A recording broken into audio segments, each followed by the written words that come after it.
couple more people popping in, it looks like. But I do want to go ahead and get started. My name is Sarah Amick, and I'm the Capacity Building AmeriCorps member with Reestablish Richmond. And I am so excited to introduce to you all Beverly Ingram, our featured speaker for this session. Beverly has been teaching. Also, right before I get started, I do want to let you all know that this session is being recorded. I just saw that come on. Thank you, Sharon. So if you would not like to be recorded, you can turn your video off. So I just wanted to let you know that that is happening. Okay, so very happy to introduce Beverly.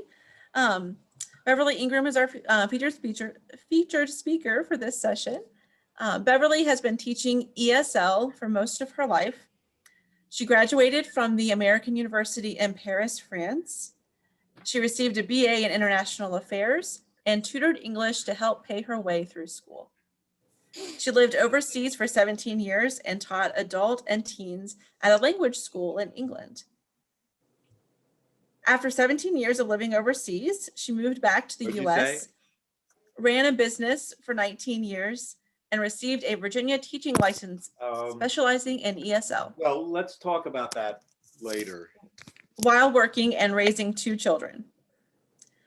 Beverly taught ESL in the Albemarle County Public Schools, grades K through 12, and continues to teach ESL at the college level at Piedmont Virginia Community College and Reynolds Community College. She is energized most by being with international folks and wouldn't want to teach anything other than ESL. Beverly also has a business background, mindfulness training, and is a certified ecotherapist, specializing in somatic nature-based healing. Backpacking in the wilderness, kayaking, traveling, and dancing are her main hobbies. I am really excited to hear what Beverly has to share with us today. Thank you all for being here, and thank you, Beverly. Thank you so much for having me and for coming today and giving an hour of your time and trust of me, so thanks a lot. Another thing I've been doing also, and I'm kind of bringing it up because when you have questions, it'll kind of show you what types of things I'll know about, is I'm also tutoring one-to-one at the moment. And it's not ESL, but the reason it applies to this is because I've got, we just have Zoom and, you know, we work on Zoom and, you know, use the web, screen sharing and all the sort of Zoom qualities. So I know a lot about teaching on Zoom. The colleges use a platform called Canvas. These are sort of the things that I know about. I've just started using something called Pear Deck that I would add on to check it out, like the fruit, the pear, free. So these are, you know, those are sort of the platforms and so on that that I'm the most familiar with when you all are asking questions. Those will be the ones I know the most about. Anyway, so today I was going to just walk through what a typical class looks like so that we can kind of try some things and hopefully you'll go away with a handful of some practical things that you can really start using right away. And I will pause for questions along the way, but please feel free to, you know, hand up or interrupt me at any point and ask questions. I want to bring first, I taught 2 classes last night to adults. One is like the highest level and one is the absolute beginning level. And I said to them, all right, you all are the experts. Tell me what to tell these volunteers tomorrow. What advice can you give me? And I had you know, you can kind of, does anybody have a guess of what the most common request was coming from my students?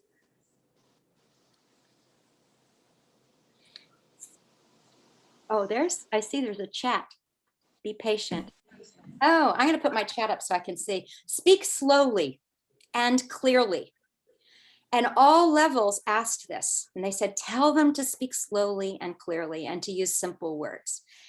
And I thought, you know, it's something that we actually can analyze in ourselves a little bit. and say, how do I speak? Like I might have an accent here or there, and that doesn't matter that much. But am I enunciating the best I can? Am I slowing down? And when I don't, am I catching myself, right? So it's a very basic, but that was a big, a lot of students saying that they really do need that. And even, and if you can't remember, one of my favorite thing is sticky notes. Stick a little sticky note on the screen and put slow down, right? Enunciate, right? As just a sort of reminder of that. So that's a message from my students. So learning a language is such heady work. And so I always start my classes out with something that's body-based. And I just call it arriving. And basically it's just doing 2 deep breaths. And I tell people, don't look at the screen because everybody wants to be able to relax. So if you're going to fall asleep closing your eyes, just put your eyes down and breathe. And we all take like 2 breaths together. So let's go ahead and start that way. Okay, so we're just going to take 2 long breaths, and then I'll say when we're coming back. All right.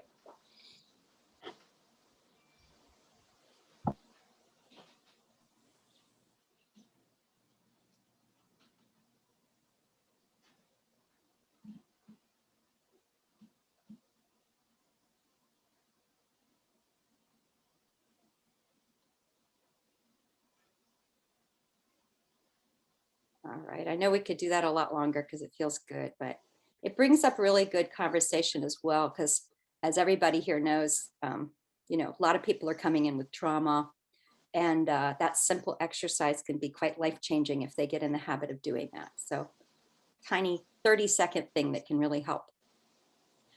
Oh, another one that's fun is it's this hand twist thing, and everybody do it. So you twist your arms around either direction, and then you clasp your hands best you can. And you do that, and then you do it the other way. So the other arm goes over and clasp the best you can. And it kind of gets you to wiggle. But there's some sort of brain science that also says that kind of wakes up both sides of our brain. It helps to connect the sides to our brain. So those are 2 extremely quick, nice ways to start a class. Sometimes gets a few giggles. I like to start out with some humor. And then the other thing is I often start out with something playful that has nothing to do, no pressure of learning something anybody can do. And one of them is the ABC game, where as long as they've got the names on the screen, you can have students, you pick a category like animals, and it's like, okay, and obviously it depends on level, but even the highest levels get a kick with this. And you say, okay, I'm a, ant. And then I'd say, okay, Lori, you do bee. Lori Weinberg, what's a bee animal? That. There you go. So it goes like that, right? Very, very simple. You can use food and animals, seem to be the 2 that most people have the vocabulary for. And then another part of that is we often get to letters and I can't think of anything and they can't think of anything. And then everybody will be looking in their dictionaries, and it's sort of, and that can go, you just do a few letters. If you've got a few seconds, you can go longer if you want to take longer. And students of all ages seem to enjoy that. I definitely, the other thing I do early in the class is I come very humbly into teaching these amazing human beings, and I'm sure I'm preaching to the choir here. But one of the things I do is I tell a story about when I was living overseas, and I worked really hard to learn French, and I could speak it pretty well, actually. But then I went to take a class in history, and I had to write papers, and I had to read books in French. And I explained through my own experience, both the fact that I failed, I had to take the class again, and also that speaking level is a very different thing. And I think you guys probably all know this, but the whole social interaction, the BICS, they call it, is quite different from the academic, the CALPS skills. And I think it's actually, I tell them how hard it was for me. So I relate in that way. But I think it's also really reassuring to let people know that so they don't think something's wrong with them when they're able to talk to friends in English and order food and follow directions. So, why am I dumb? Why am I having such a hard time learning how to read and write? And so I think it's empowering to tell a little bit about that. The academic words for that is BICS and CALP, BICS and CALPS. If you want to read more about that, that's just sort of, you don't need to use those terms with students, obviously, but that's kind of the academic angle, scientific angle to it, actually. And then I also tell them that I was married to a British man. And at one point, I remember I'd been living overseas, and I remember thinking, oh, it was when I was going to have children. I was like, oh, hang on a minute. I'm going to stay here forever. And the difference it was from being kind of excited about living somewhere different for a few years, and the fact that, wow, I'm going to be raising my family away from my mom and dad and so on. And so it's just the tiniest being able to relate. But anything you have in your life, I think early on, it's really helpful, to relate, kind of go to something in your life and relate to them early on. Okay, none of that has to do with teaching, but I just think it's really good for a basis of the relationship building, which of course is what it's all about, isn't it? All right. I also collaborate with their learning. So whenever I give tasks to do, I'm doing them too. And I think it creates a really great atmosphere, but also I come across things like I'm doing an activity and I I'm not, maybe I know which, we're filling in things in our grammar book, and I'll be like, well, that's strange. I could use both words. And so I'm very freely with them saying, English is just weird. Let's look at this, right? And they'll say, well, when do you do that? Or why do you do that? And I say, I can't answer that. So let me find out and I'll get back to you. Or, let's look it up, depending on what it is. And that type of collaborative learning, I think, makes us much better teachers. But probably, I imagine the experience for the students is better as well. Now, obviously, if they're working on projects and you need to be there for them rather than working yourself, it doesn't work, but you can use that. It's certain times, as many times as I can, I do the exercises with them. And I often will talk through what I'm doing, like, oh, I was thinking about this, and when I couldn't figure it out, I looked on page 26 and there was that chart that we did, right? So this sort of modeling learning can be super valuable, speaking it through. People use it like in elementary school, but it is valuable for all. And as we know, there's a lot of students with interrupted education coming to us, and we don't know if they've ever had that modeling of what do you do if you don't know an answer? Like, how do you check? How do you learn? Where do you go? Makes really great conversations. And again, some of these things, I know some people might teach groups and others individuals. Most of these hopefully apply for both situations.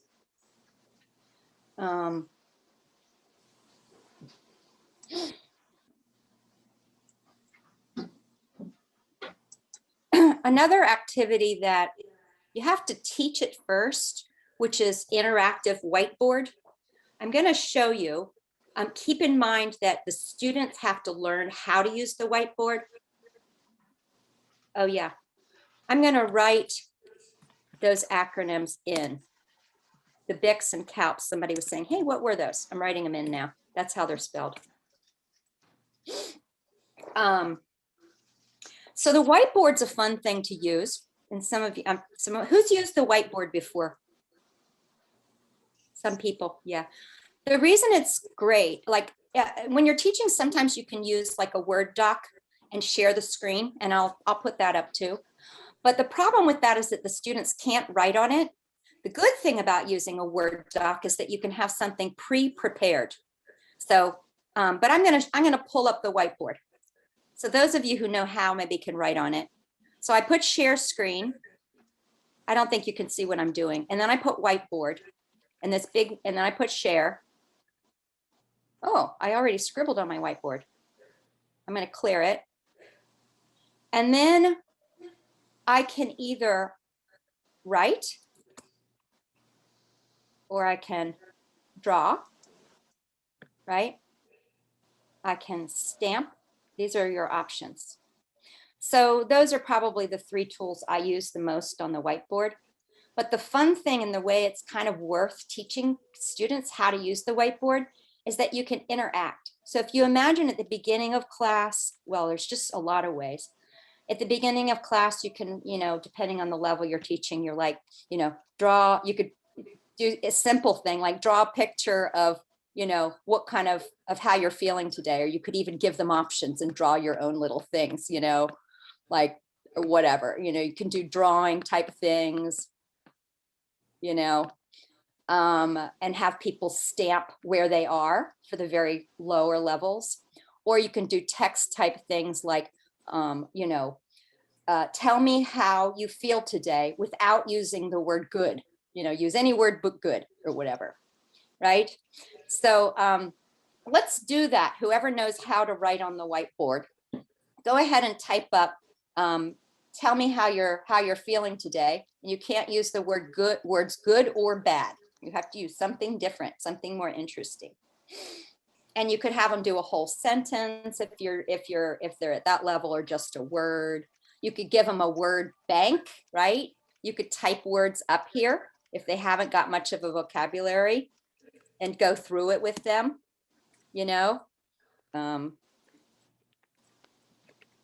etc. And then they could copy it.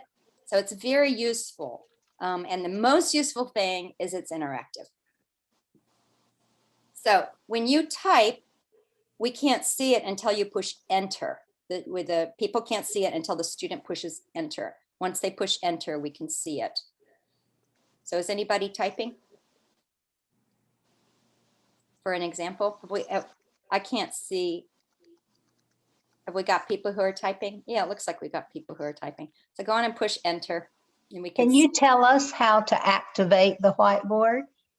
I can tell you from my end, but from the student's end, you're going to have to, you're going to have to go through it with somebody who knows how from the student's end, because I haven't done that.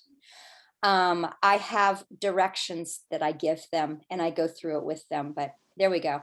Okay, so from the teacher end, what you do is I don't think I can do, yeah. So from the teacher's end, you go to the bottom of your Zoom screen and you'll see share screen. And you might want to jot this down because I don't know if you can do it while you're watching. Yeah, you might be able to do it while you're watching me, yeah. So you're going to do share screen, and then a window will pop up. And the only 2 I use is one says desktop. That's the one you're going to use when you're sharing something like a website or a Word document. And the one right next to that says whiteboard. Those are the only 2 I really use. So then you're going to go down to the bottom right and you're going to click share. I believe the word is share. I'm not doing it right now because my whiteboard will disappear if I do. Is that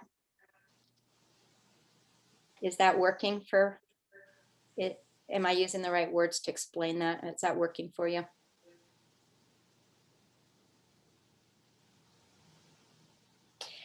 And then if you get stuck and you sort of like need more time with it, the other thing is Zoom has got really great teaching videos. So this is called Whiteboard, and you could go to the Zoom site and just click in, how do I do whiteboard? And it'll show you a little video on it.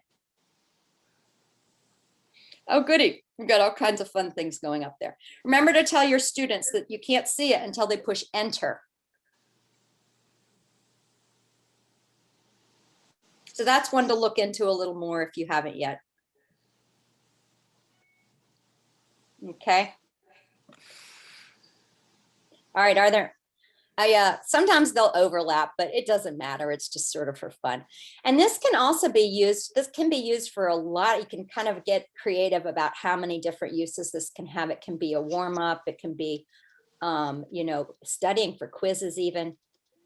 And it's this sort of thing, fun, creative.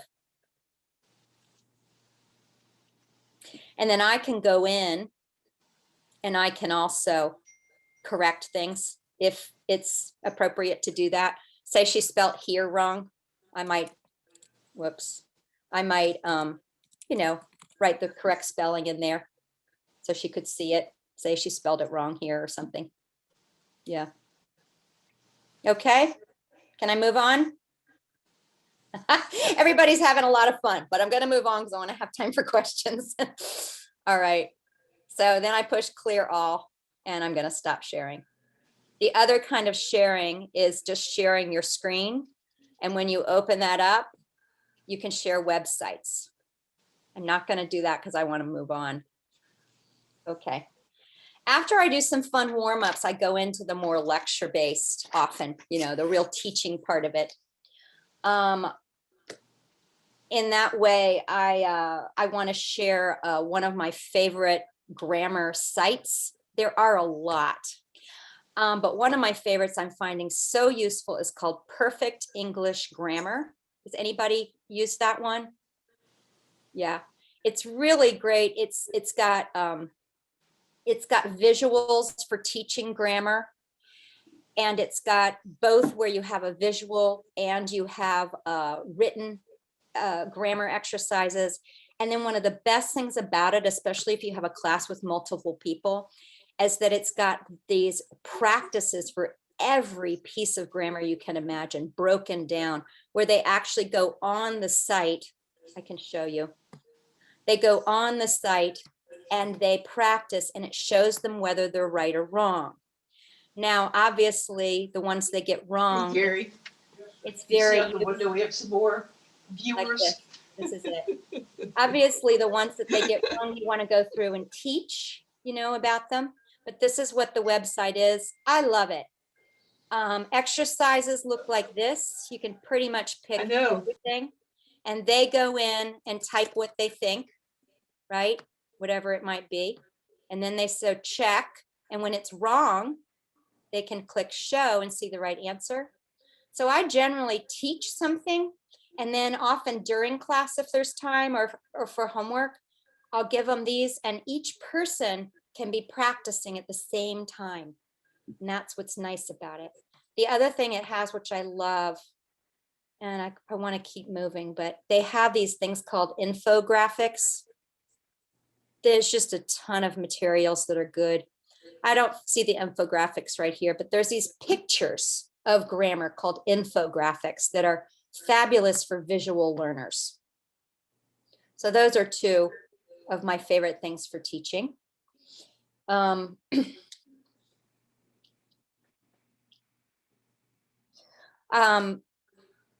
I also sometimes use like videos that I just find on YouTube for parts of grammar, especially if they're silly and they kind of break up some really heady type of teaching.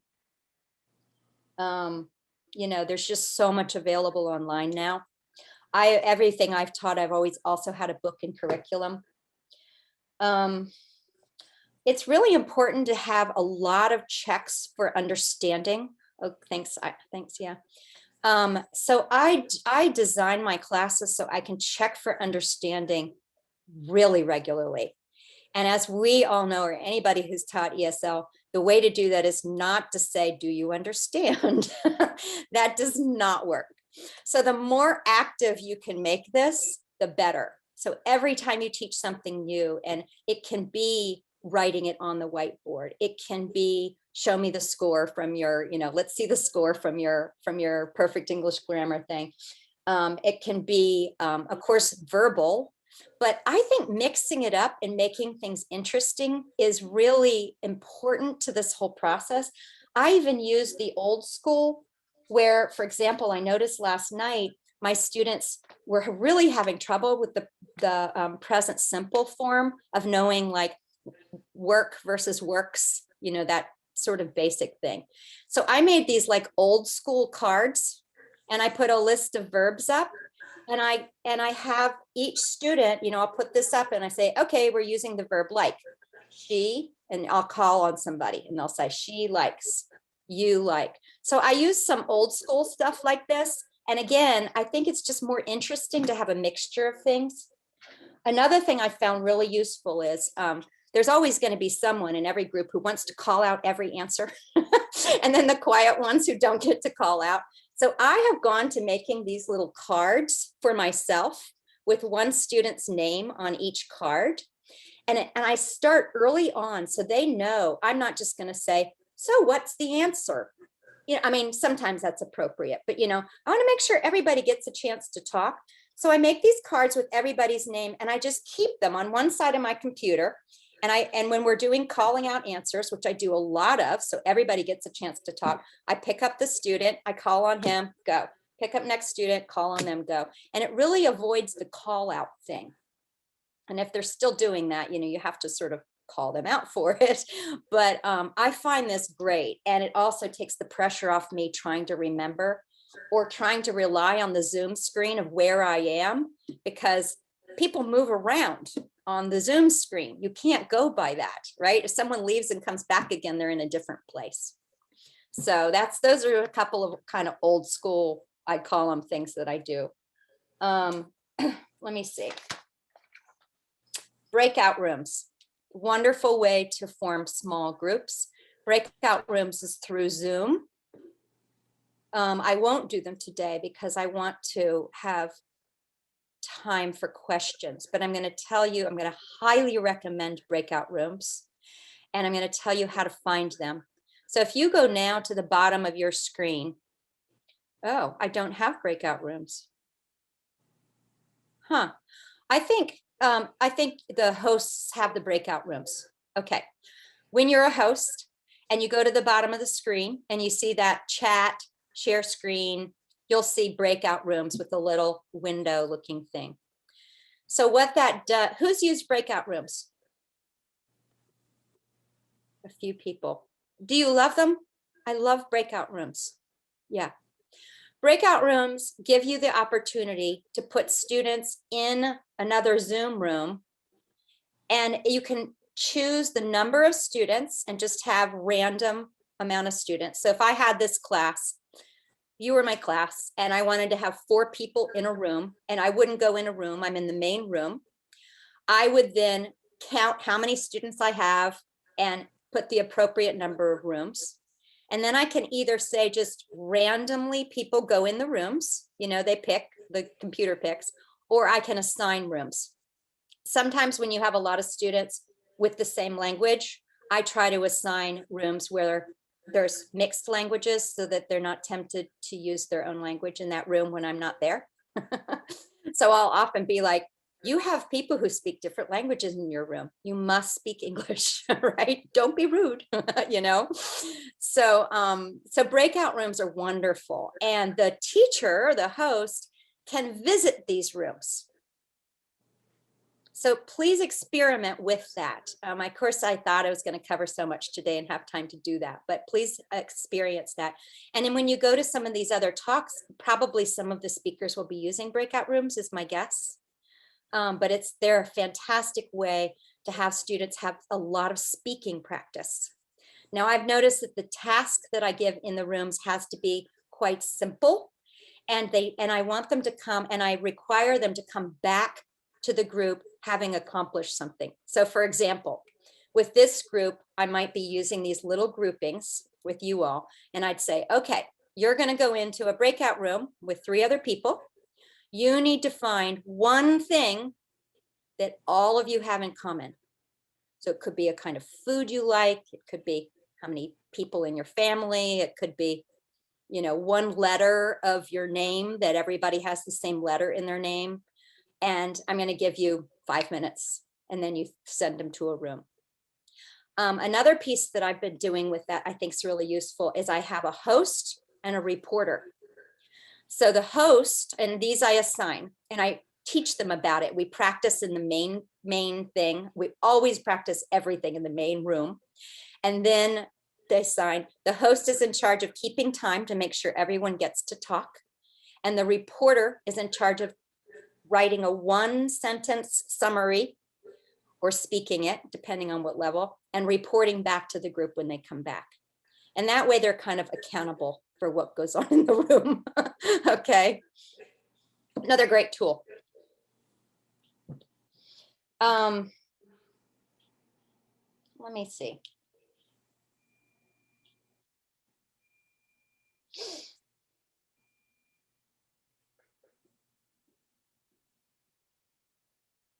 I haven't paused for questions once after I promised to. I'm doing that right now. I'm not going to finish because I have one more thing to cover, but are there some questions about what I've covered that's now is a good time to ask? Yeah, Amanda. Hi, thanks so much for all the information that you're sharing. Do you give homework? And if so, what sort of activities are you signing for homework? It's a little bit of a loaded question because it so depends on who you're teaching. I have resources for everything that I teach, like the college classes, we have textbooks. And so it's, so I'll give something that's appropriate to that. So I'm going to give I'll just throw out some general ideas. A lot of this depends on level. So you could use that if you're doing grammar, you could use that perfect English grammar site. And if they know how, you can have them give you a screenshot, right? You can use screenshots. If it's students, you kind of need that kind of accountability. I have had students interview members of their family, which is really fun homework, or interviewing people is a really great way. Of course, that's a little harder with the pandemic, but if it's, if they're not living alone, they can interview whoever it is they live with, or on Zoom. Pretty much everybody's interacting with somebody somehow. Interviews can be fun. A lot of it has to do with what you're teaching. So if it's about speaking, interviews are great. If it's about reading, there's some sites that have some very basic level, and I can share those probably at the end, some real basic level reading, but we have so much available to us on the internet. Explore what's appropriate for your level. And a lot of the time, the homework that I'm giving actually does have to do with the courses I'm teaching. So I guess it depends on what you're teaching, really. I guess those are a couple of things. Obviously, writing narratives are always great for teaching.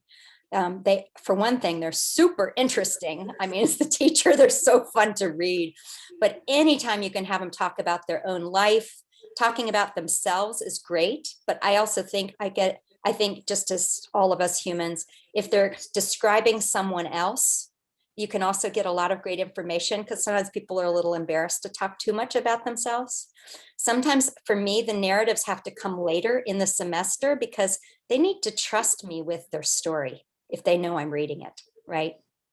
So those often aren't the first thing. Or two levels. You do a really shallow, and tell me about your family. And then later on, it's like, tell me what you want to about your story of how you came here and where you're from, but I think those are very personal. I feel like they need to learn to trust me first, usually.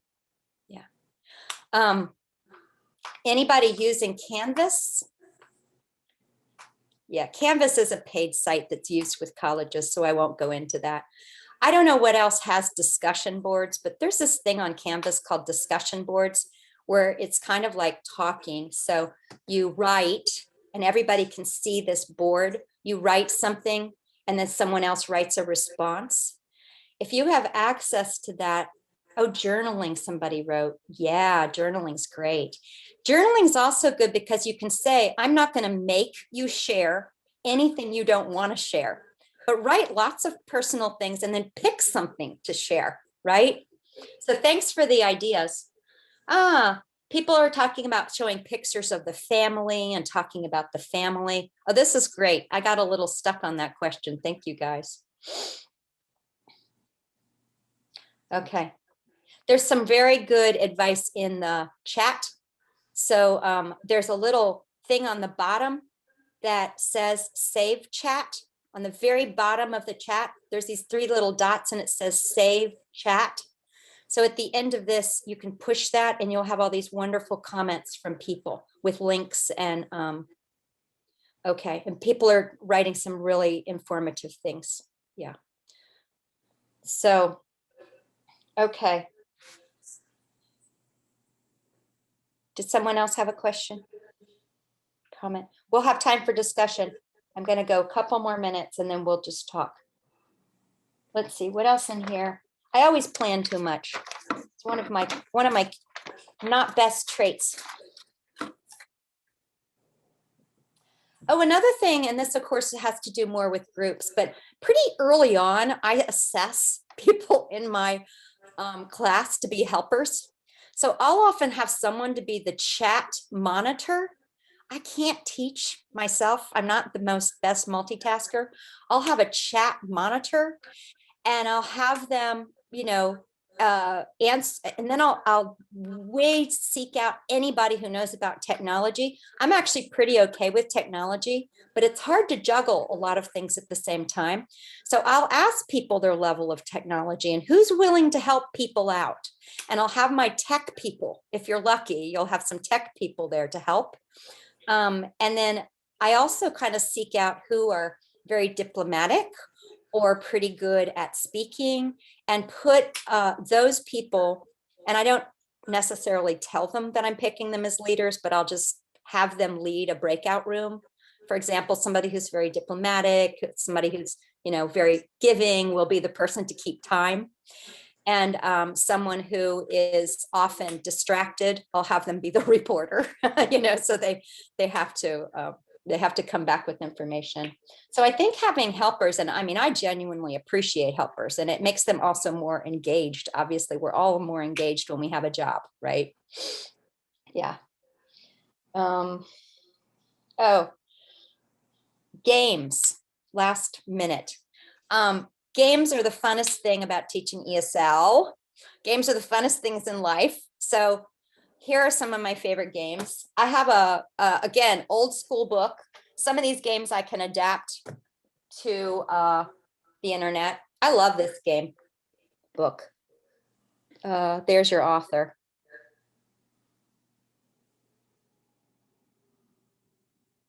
I like this one. And I've been able, and it again teaches grammar, but you're going to get all kinds of conversation about family and friends and things during these games. The topics will come up well, and you can even have them topic based.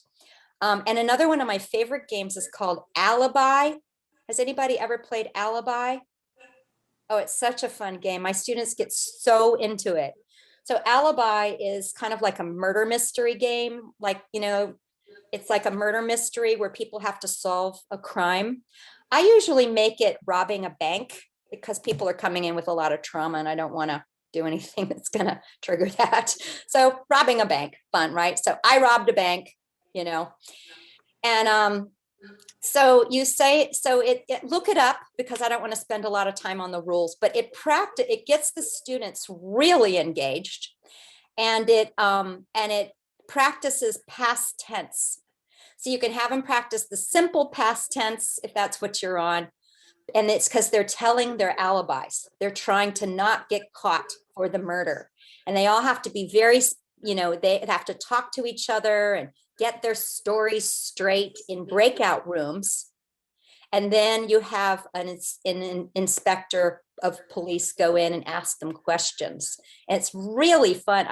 I've planned it for like 30 minutes in a class, and like they don't want to stop, and it's such good stuff's happening. I'll often let them just go with it. So you have to kind of look at it. Normally in a classroom you'd be going into different parts of the room, so you do need to use breakout room for that because there's like secret conversations. It's a fun one, and you can use it for all of the past tenses, even the past perfect and past perfect continuous, because there's interrupting actions. First, I went, to the university, and then I got a cup of coffee, but, and that type of thing. So anyway, that's a fun one. Okay. All right. I'm going to say a few of these things because they're so good. I'm reading these from your all's comments. Music is a great way to teach grammar. There are also some sites that have like those close activities, the CLOZE, where it leaves out a word, and you can go, and I don't know the name of the site, but you can go and get songs, and you'll have Brianna singing some song. You can put the song on, have them listen to it. And even without doing the work, they have the music sheets with blanks. of the words. So they're listening, and usually you have to play the song a few times. They're listening and trying to fill in the blanks. That's a really fun activity. Thank you for bringing that up. And here, this person had a Bill Withers song to teach embedded questions. Great thing. So music, of course. Let's see. Show and tell.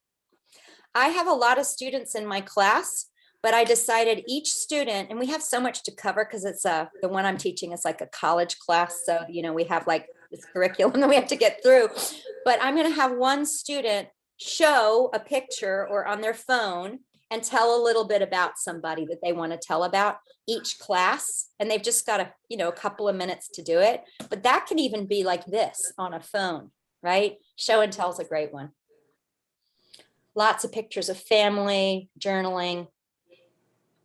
Okay.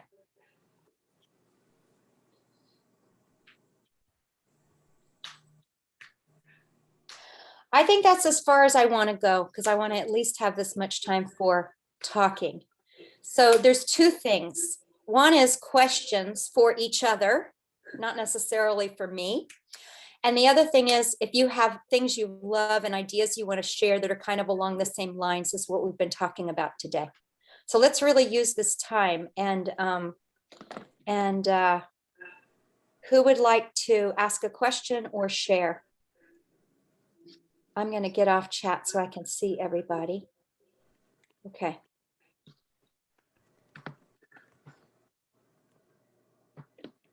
All right. Remember, you need to unmute if you're going to speak. I have a question. Beverly. Okay. Oh, Cortene, sorry if I'm not saying your name right. I was Courtney and Courtney. Lauren was first, I think. Oh, Lori. No, Courtney, go ahead. Go, Courtney. You're up. Making moves. I wanted to know like how you correct people without, embarrassing them. Like when, especially if it's repeated or something like that. That's a really great question. Yeah. I think I have learned a pretty good way to do that over time. So if one thing is in my head, I'm often figuring out why they're making this mistake. So is it because the word that they're saying sounds similar? So say they say the word, I don't know, they pronounce here like har, then I'd be like, I can see how that sounds the same because har and here sound similar, but we say here. So try it. Let's try it, So you can't always do that, but that is, I think, the best way because for one thing, it points out subtle differences or it points out, you were using the past tense part of speech. So I can see how you got that answer, but see how this is present tense?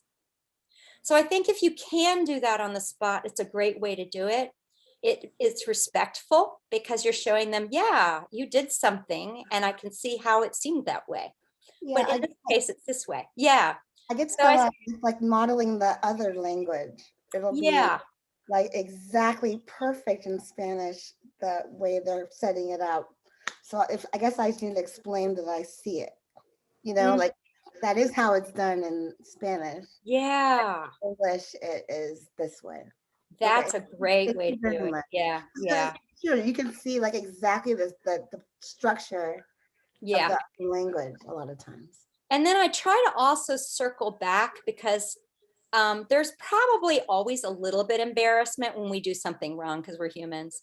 And so they might just sort of say it real under their breath and then keep going on. And so I circle back at least twice to that student, especially if it's a repetitive error.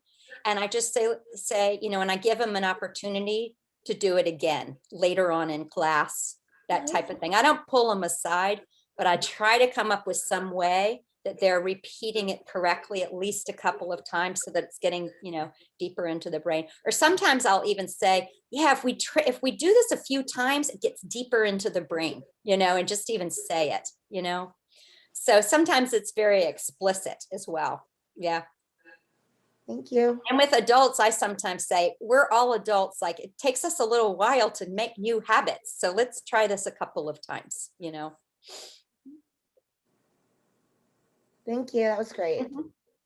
My question had to do with technology, and maybe I had to leave the room for about 15 minutes, so you may have talked about this already. So if you did, just tell me and I'll be quiet. I think a lot of people have experienced concerns with beginning level students, especially being able to get online, and how you, and especially with volunteer situations where maybe they're using Skype, maybe they're using Zoom, maybe they're using other things, whether or not you have found ways to communicate and walk people through that process. And I don't know if that's a concern other people have in this room in working with students, but it has. I think I even had that on my list and didn't get to it. It's a really important question. So since I got forced onto the teaching online because of the pandemic, I spend a huge amount of time teaching the students how to do these things. So I'm teaching on Zoom and I'm using this platform Canvas.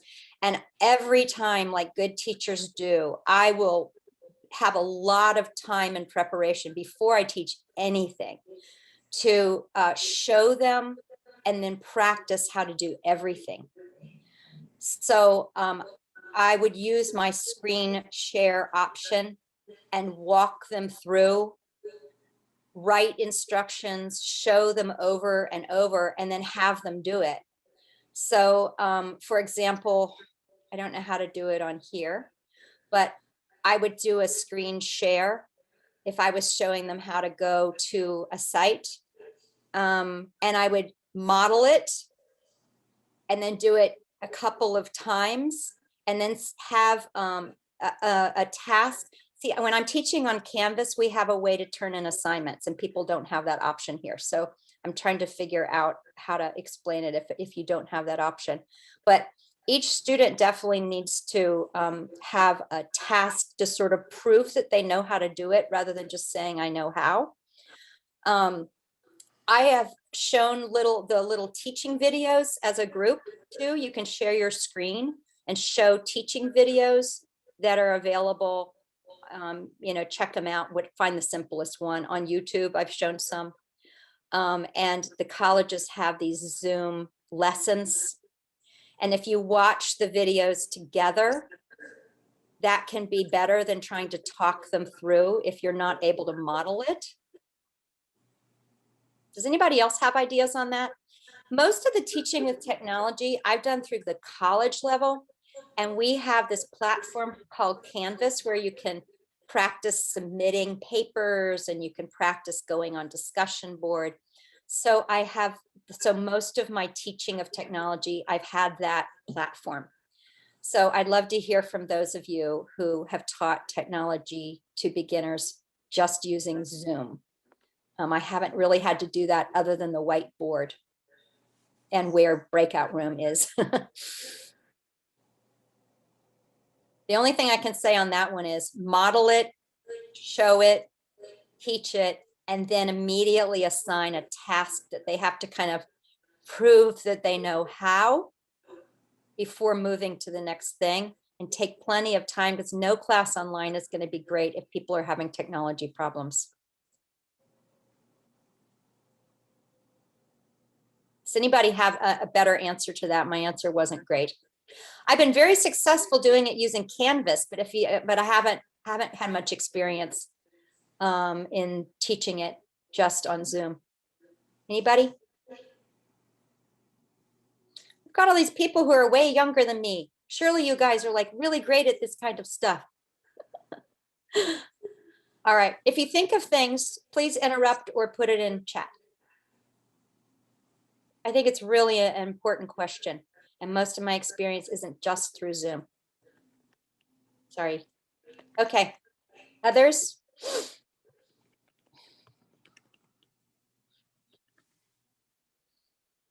There's another one called Teams that some people use for teaching. Microsoft Teams. I've never taught on Skype, don't know that one.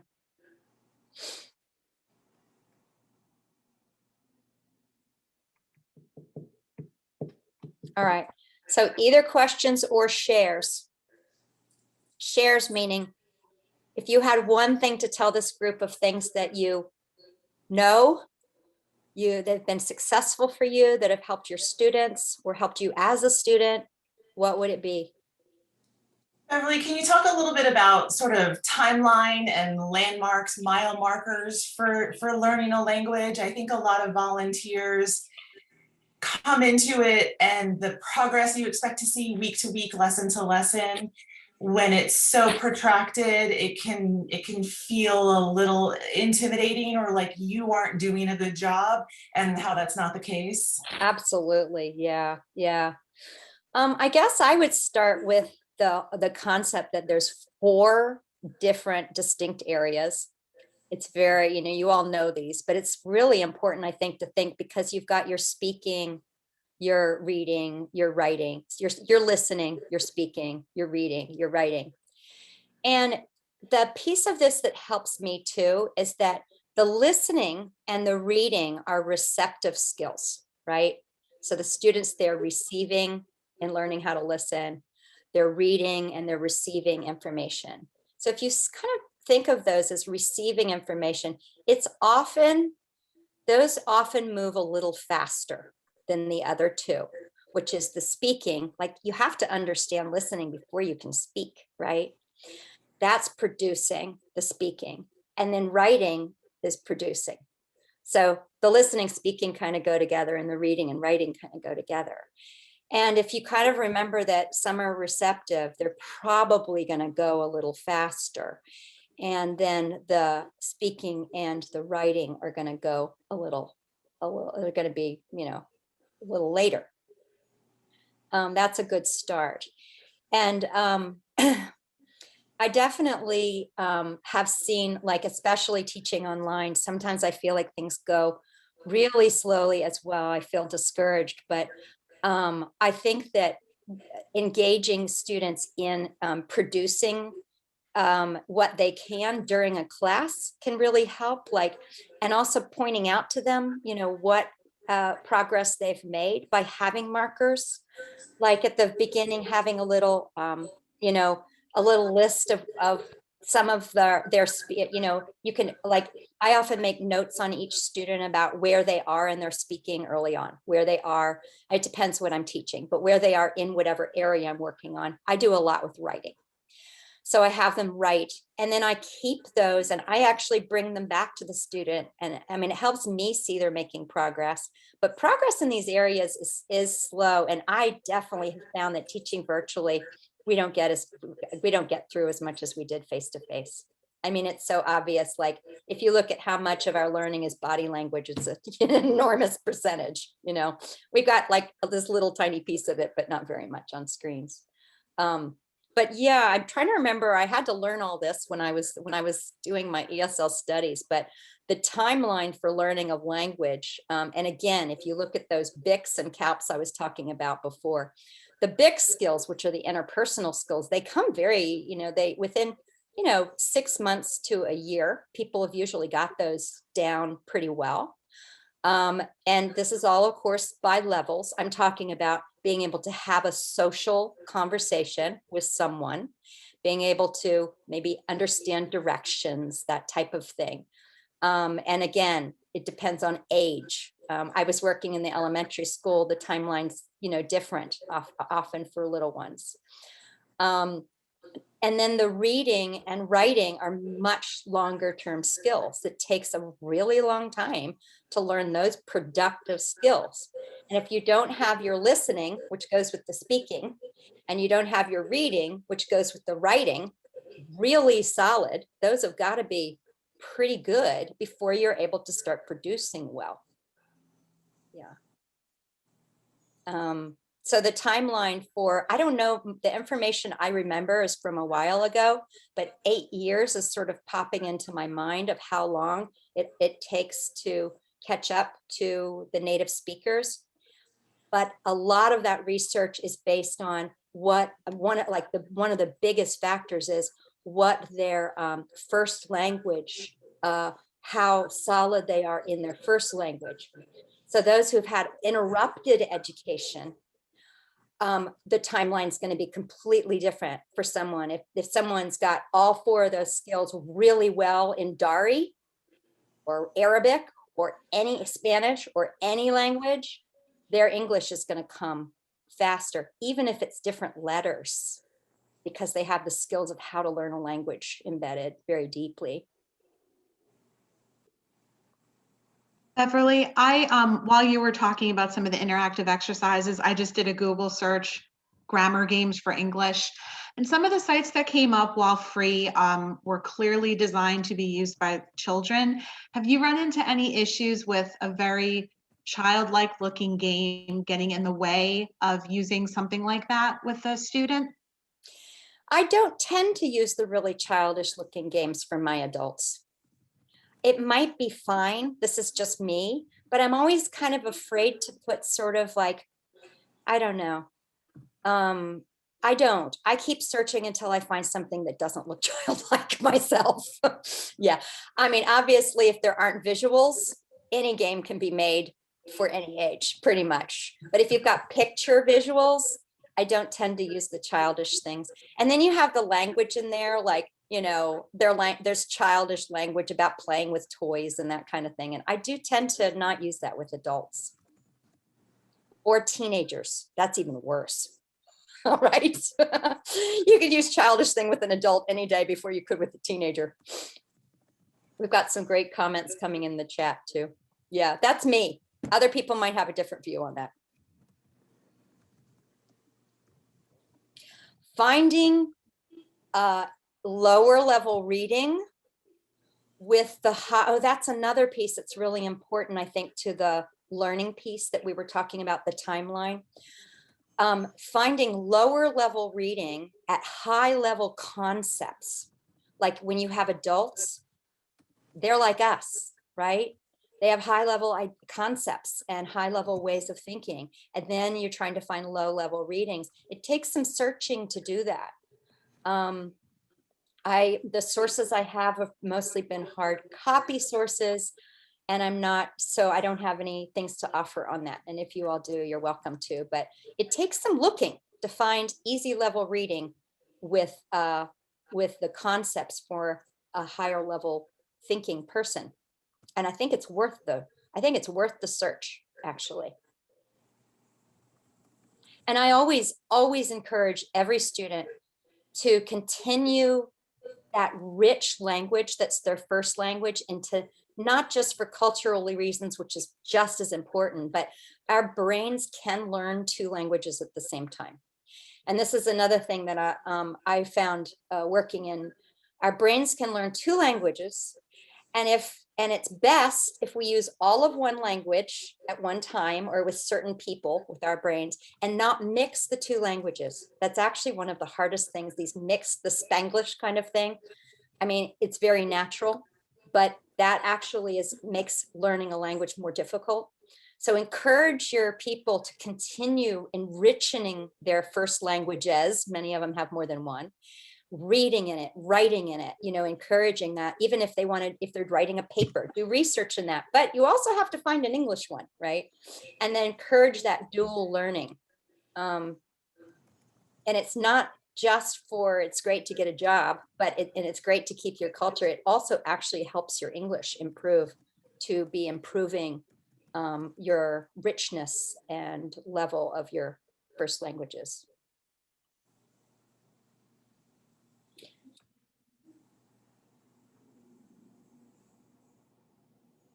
Such great ideas in this chat.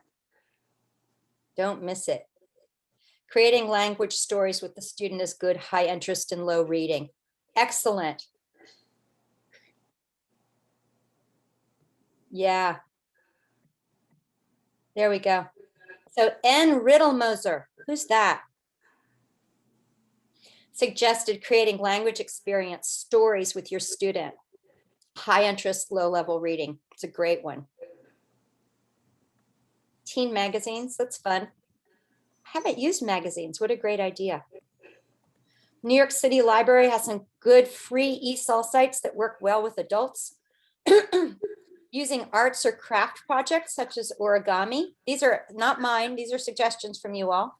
can be done with copy paper and then have them repeat back the instructions. Wonderful. Oh yeah. So another one is TPR, someone mentioned on here. That's a great system for helping us teachers learn to use our bodies and use our actions in a kind of a methodical way for teaching. It's called total physical response. You have the students do this and it makes us think through how we're using our actions rather than it just being kind of random. It's a really good one to study. You can look that up, TPR, it's in the chat. Some of these things I learned and I'm glad to be reminded because it's been a few years since I've heard them. Okay, I think we have time for one more question or comment.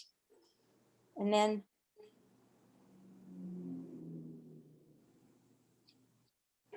I'm going to remind everybody to keep that chat by going into the chat. And then down on the right bottom corner, you'll see 3 dots. And if you click onto that, you'll see that it says save chat. And then you get to find where you're saving it on your computer. So but it'll save it for you. And you can see there's even links in here that you can maybe click onto or copy paste and get to. This language experience stories that I think, actually, I don't know if that's a link to that. Oh, yeah. So Monica left us the link to the website for the New York City ESL sites. Thanks. That's in there. Oh, somebody was talking about using Babbel. It's for translations. No, it's just because I was thinking of a source for some content. Okay, I know it. Thank you. I know Babbel somehow from translating source. No, it's like when it has like interesting topics and like Oh, good. content to listen to that usually are pretty current and That's interesting. good. Yeah. And Duolingo, I think is different. I'm saying Babbel just for that, like news in slow whatever language. Oh, that's good. Okay, I think I was thinking of Babbel Fish, which is a translator. Yeah, Babbel must be something I don't know. Thank you. That's great. No, Yeah. no, it's something I use as my learning my languages. Yeah. Dear Abby and Miss Manners, that's fun for advanced students. Crossword puzzles, there's great ideas in here. There are some sites that that have news stories in lower level That's what I mean. languages. Yeah. The one I mentioned, Pear Deck, I'm going to write in here. Pear Deck is something that allows you, it's like the fruit pear. It allows you to create interactive slides. So you can make these slides on either Google or Microsoft, and your students can interact on the slide. It's a really fantastic way to, and they have pre-loaded ones. So they have some that you can actually use without having to create new, I don't know if they have them for ESL specifically, but it's interactive. So again, you can check those students. They can drag things, they can pick things, check for understanding that way. I know we're really out of time. Beverly, Yes. we have one more question in the chat Uh-huh. box from Spencer. He's asking, do you keep captions on during class? Oh, right. I do not have captions on during class. I'm not saying that you shouldn't. I do have the transcript made on the recording. And on Zoom, if you click record in the cloud, in iCloud, and turn transcripts on, then the students can go back and watch a class with the transcript, which it's pretty good. Some of it's kind of weird, like it'll translate things strangely, just like we're all used to. But I think it's a great idea. I actually hadn't thought about it until we came here because I didn't know about captions. But I'm going to have to think it through because I don't really want students to be reading so they're not listening.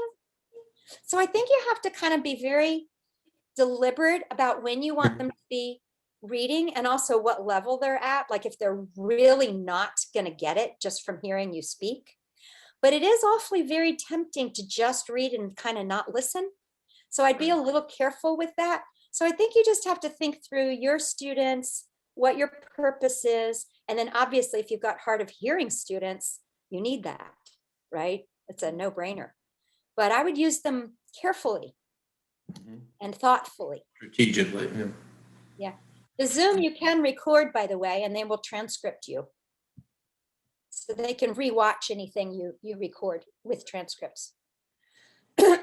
It might depend on the level of Zoom, I'm not sure. Did someone say something I missed? Sorry, was that Spencer? No, okay. Answer the question well. That was good.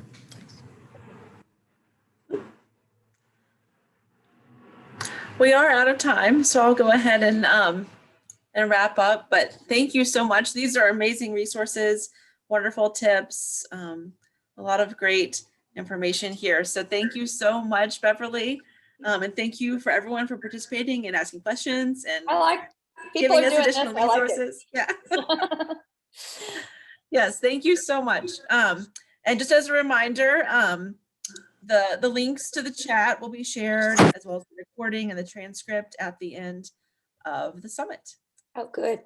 Thank you There's all. there's another colleague of mine called Kevin Swagner, and he is I don't know him well, but he is super fun and experienced, and he's talking about similar, he's talking about teaching and engaging your students online. So please go see him. I will. I can't remember the time slot, Yes. but I'm plugging in for Kevin because I know I'm going to that one. Yes, that's great. I look forward to seeing you there. Yeah, definitely check out the program, everyone, and find that one. I believe it's next Wednesday, maybe. But check out all of the programs, all the sessions coming up, and I hope to see you all soon. I'm going to put my email in here. Yes, great idea. I'm going to put my email in case anybody wants to contact me. Yes, that's wonderful. All right.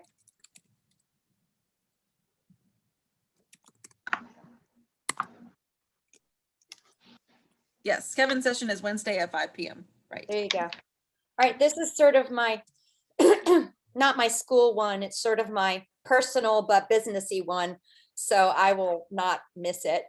So feel free to contact me and send me ideas. I'm always appreciative of ideas. Thanks. Thank you so much. Thanks. I liked this. Let's all do this one. Start with a breath and end with a wiggle. All right.